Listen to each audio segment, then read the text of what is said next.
Today, I'm going to have an interesting conversation because it's looking like something that's been recurring, and I've been observing even in the media space why a lot of people are actually really unhappy.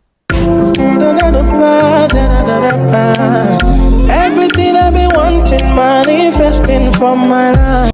At different level, I've seen people complain of, oh, I'm not happy, I feel empty. I have this plan to make this particular amount, and somebody, what you want now at the end of the year, what you desire, the amount of money you desire before the end of the year, the amount of money you desire to have at the end of the month, is what some people even have weekly, and they still complain that they are not happy, they feel empty and all that. And I'm like, okay, so what is the underlying factor? Because if it's about the thing, then there should be a universal and unique happiness. Then the people that live in the best places, the people that are earning the best money, I think they should be the happiest people on earth without problems. So what is that universal factor that really does make people happy?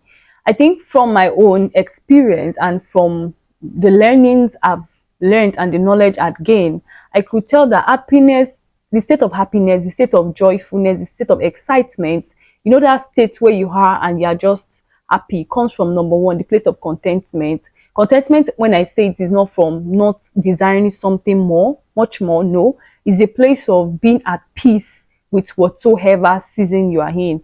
Like, somebody, I'd had a conversation with someone and we had said that, as human being, we really don't create that space to enjoy what we desire. There's a time when you wanted something, for instance, you want to be married, right? And now you are married. All of a sudden, after the whole paparazzi of wedding, there's this sudden reality like, I'm starting a new journey. I'm going to be living with somebody else. I'm going to be having kids. I have in-laws, what it means to have in-laws now. And it can be overwhelming for people. And before you know it can just be in a state of unhappiness from nowhere. And it looks like, is this not what I've always prayed for? Is this not what I'd always desired? Or is it job as well? You've been praying for a job, now you have the job and your boss is now calling you left, right, center. You're seeing mails and mails, emails to reply. And you're like, God. I'm like, you once pray for this thing and you once look like this thing will just make you happy. You just look like, let's use jump as an example. As young children, when you wrote jump, it's like at that age, as a teenager, when you're writing jump, jump is like the totality of your life. Like, if I fail jump, let the ground just open and swallow because I'm not about to stay at home for 1 year. And if you pass it, it's like the best thing in life had happened to you as a teenager then. And it looks like, okay, now you have written the jump but you have passed, and now you are here. You have done the old you need days. Now something else is your priority, probably is job. Some people is marriage, some people is whatsoever it may be, travel, and you want to achieve something, and now you have it. It looks like everything good will eventually come. The most underlying factor here is that I think it's because we attach the essence of the state of being a human, like as we are, to something that is quite temporal. Like, look at, we as human being, we are powerful. As human being, we carry a God inside of us, right? We are that powerful, right? And imagine us feeling like something that is so temporal, that was created by another human being, has the capacity to fill the void of the happiness we have inside. Because when we talk about happiness, talk about joy, we talk about peace, those are the fruit of our internal state. Those are the things we exude from in out. We don't have, people think that when we talk about peace, joy, it has to be something external to feel what is internal. No, the state of joy, the state of peace, the state of what you exude out of your patience, those characteristics is something that is in you that comes out. And because it's in you that comes out, it kind of influence and affect the things around you. So it is not when God created those things for us to have peace, joy, love, and all those good characteristics that as human being, He didn't create it that an external temporal human created factor we have to fill the void of a human being. I don't know if you understand what I'm saying. For instance, saying that a job will be the one to fill the void of what you have inside of you as a human being. And that's why we have the fruit of the spirit. As if a believer, you understand the place of the fruit of the spirit: love, joy, peace, long suffering, kindness, goodness, faithfulness, gentleness, self-control. They are 9 in numbers, and these are things that we should have inside of us.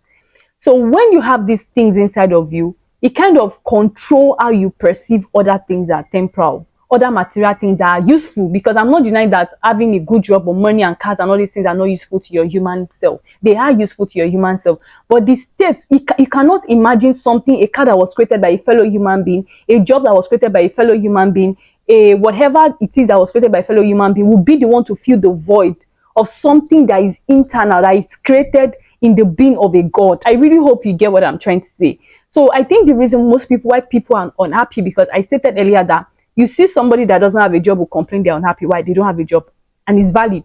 You see someone that has that good same job complaining that they are still unhappy because probably stress from work. You see people that are not married who complain they are not married, that's why they're unhappy. Then you see people that are married still complaining about their spouse and their children. So like, what is now the underlying factor? The underlying factor is majorly is that people feel that some things that are external can fill the void of the internal. No, it is what you have inside of you would be the one to preserve what you have outside. So when you have a car, you're not seeing it as, oh, this is my all in. No, you're seeing it as, thank God this is a tool to just make things effective and make life comfortable for me. So you don't attach your joy and your peace to that thing, because if anything happens to the car or to the house or to the, that's all. So I think the place of understanding that as a human being, there are some characteristics that needs to be in you, that needs to produce itself inside of you. Peace, you have to have your peace in such a way that you don't have to attach peace to anything or to anybody. The only person I can tell you to attach your peace to is the creator of peace himself, which is Jesus Christ, right? Perfect. So when you talk about peace, when you talk about love, the concept of love is not you attaching, it's not the love we play now in these days. It's not the love, no human, God is love, right? He is the creator of love. So I'm wondering how a human being can exude the concept of love to another person if they've not received it from God himself. If you don't have a relationship with who creates love and make you and teach you and make you understand the concept of love, so how do you then say that you love somebody? I don't understand. I don't even understand what I'm saying. It's just like saying you are taking banga soup and there's no banga inside. You want to eat eforiru and there's no vegetable. It doesn't work, and I think that's why we have a lot of issues in regards to love life in this our present age.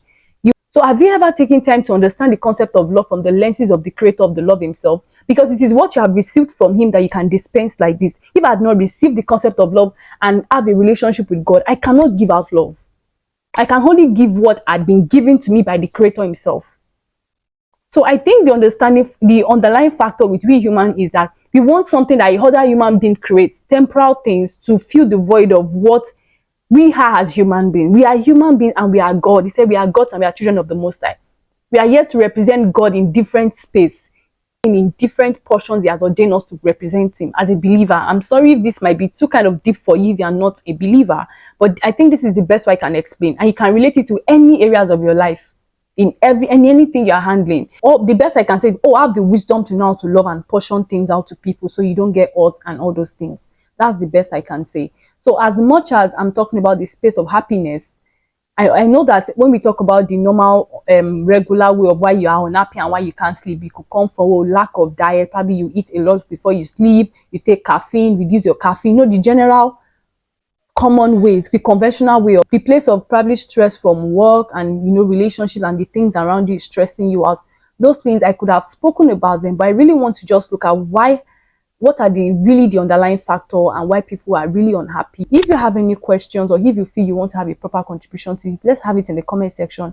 Please do not forget to like this video so the algorithm can recommend this video, and do not forget to subscribe. This is a safe space and I will be bringing more topics like this.